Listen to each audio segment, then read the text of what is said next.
Hi guys, what's up, what's down, what's sideways? James here for Chronic Fatigue Syndrome, my friend, my enemy, my constant companion, day 73. I hope it's day 73. So... Normal people! Rah! Chronic Fatigue Syndrome people, rah! Humans in general, rah! Ah. I do martial arts. And it's the 10th birthday anniversary of our school this year. And what we thought would be good to do is some sort of... there's a lot of room up here. Hang on. Wait. Adjusting the camera. There we go. No, that's still going to bug me. Sorry, the lines have got to be right. Okay. And that's what's known as a pattern interrupt in a video. I meant to do that. It's the 10th anniversary of our school. And someone came up with a really good idea of me going back over old footage and doing a voiceover or something like that. And I was like, that's cool! The thing about it is that some of the content that I do a voiceover for is like,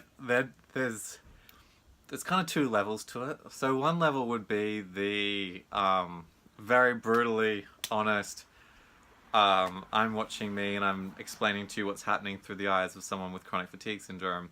And then there's the other part of me that's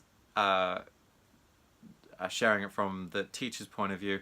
And then there's the other part of me that is sharing it from like the history point of view. And so the chronic fatigue point of view would be like, man, those double axes felt so heavy that day. I had no explosive energy. I was really digging deep to try and like get that form going. The axes weren't light. The form requires me to like jump and spin, which requires a moment of explosive energy, and maintain like a level of the whole way through. And I'm watching this and like, nope, I can tell like my body is, because I usually perform last as well. I'm usually the last piece, so I've managed our shows and presentation all the way through. So my energy's kind of like, it's here and it's starting to do this, and then you get to me at the very end and I'm like, must come up to do it. So I'm usually last and like, but James, why don't you go first? And I'm like, no, it's just not how it's done. Could I go first? Yes, but people remember the first and the last thing the most. So the last thing has to be the most spectacular thing. And so that's why we'll leave the most spectacular thing to last. I'm not saying I'm the most spectacular thing, but generally I'm part of the most spectacular thing. Anyway, so yeah, like my energy's burnt out by then. So if I'm narrating from chronic fatigue syndrome, I would be like, yep, and you can just see that I'm gone. There's zero in the cylinder. I ran out of energy an hour ago, and I didn't have any energy to start with.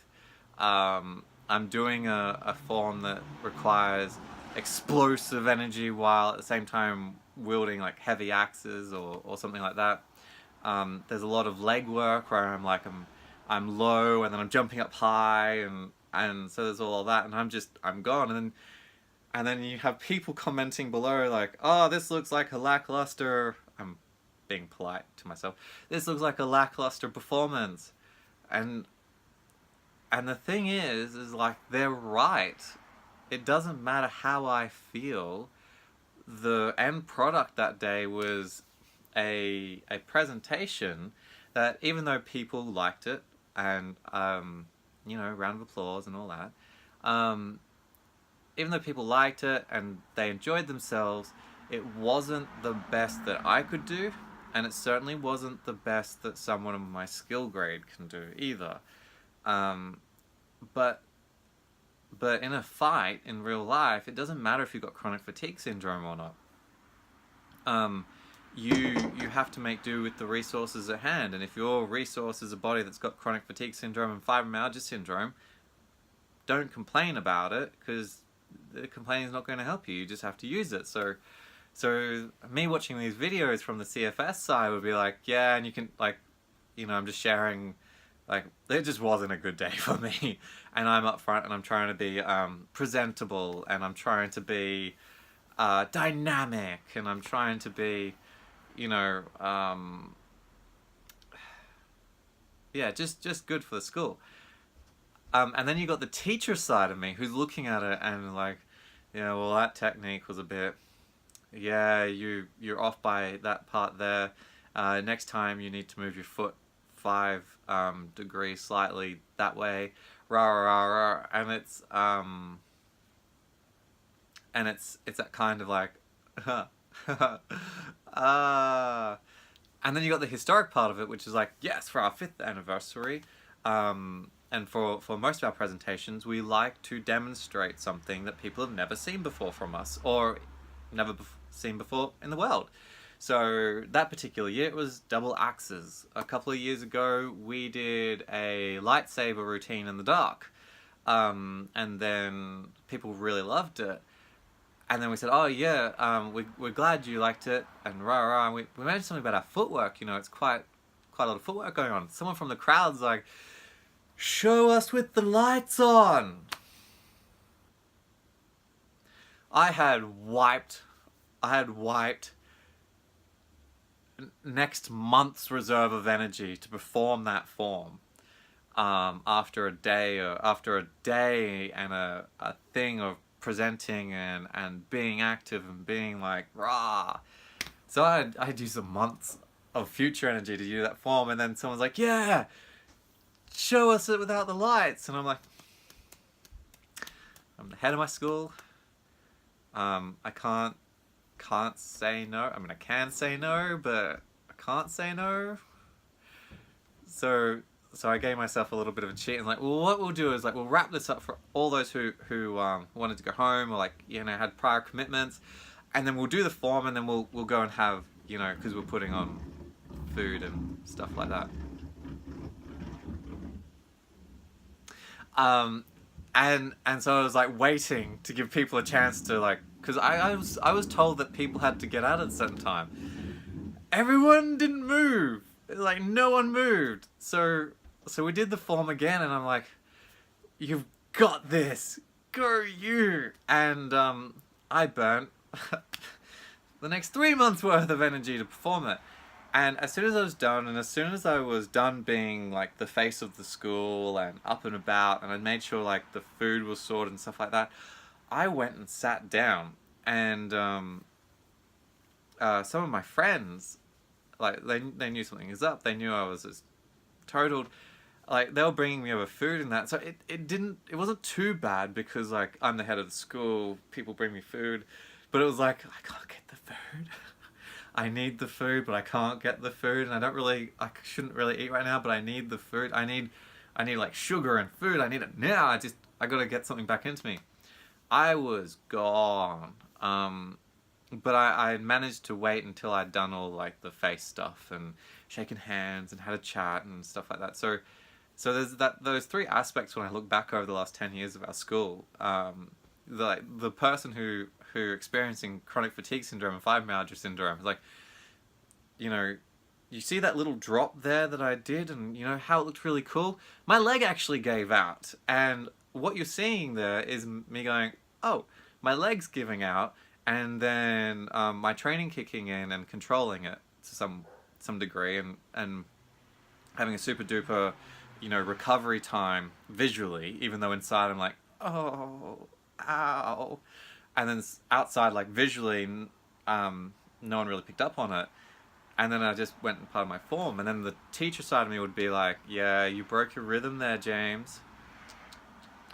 And then, yeah, and then I get to share, like, the historical part of the historical part of the performance, which is double axes. We've never shown this before. A lightsaber routine in the dark. We'd never shown this before. So there's this wonderful history that goes on, but there's also this wonderful and like with the teacher part as well, there's a history to it. Like, you know that form that you guys are watching and clapping? I put it together in my lounge room. A lounge room. Yep, that form in a lounge room. So there's also the history part of that as a teacher. So the teacher's not just this overly critical side of me. The teacher's also that kind of like, oh, I remember putting that together in this location. Like most of the forms I put together and stuff, I remember where they've been put together and a little story here and there. But there's these like hidden histories with everything we watched, and I don't know if I'd share the chronic fatigue syndrome part so much with the rest of the school. I don't know. I mean, I share it here, but to some it sounds like an excuse, and I don't want to have it to be seen as an excuse, because I don't. If I was doing in a sword fight, I'm not going to say to someone, "You beat me because I don't feel well today." No, they beat me because they were the better one on the day. If I don't feel well, that's all part of the equation. I just deal with it. Okay. So yeah, it's amazing, these hidden histories, and it's amazing like what goes on that people just aren't aware of, especially if you've got a chronic illness and you've spent most of your life hiding it, so that people might like, oh, is James tired? He looks a bit worn, like it's been a long day for him. Like, it's been a long day, yeah, let's just say that. The next 3 months worth of energy I used tonight in like 2 spurts. So yeah, I just wanted to share that with you. It's pretty interesting, like chronic fatigue syndrome and like that hidden history over the last 10 years with like the martial arts school. So thank you very much for letting me share with you. If you have any questions, feel free to comment, make contact, introduce yourself below, like, share, subscribe, and hit the little notification button. And thank you very much for letting me share with you today about my story with chronic fatigue syndrome.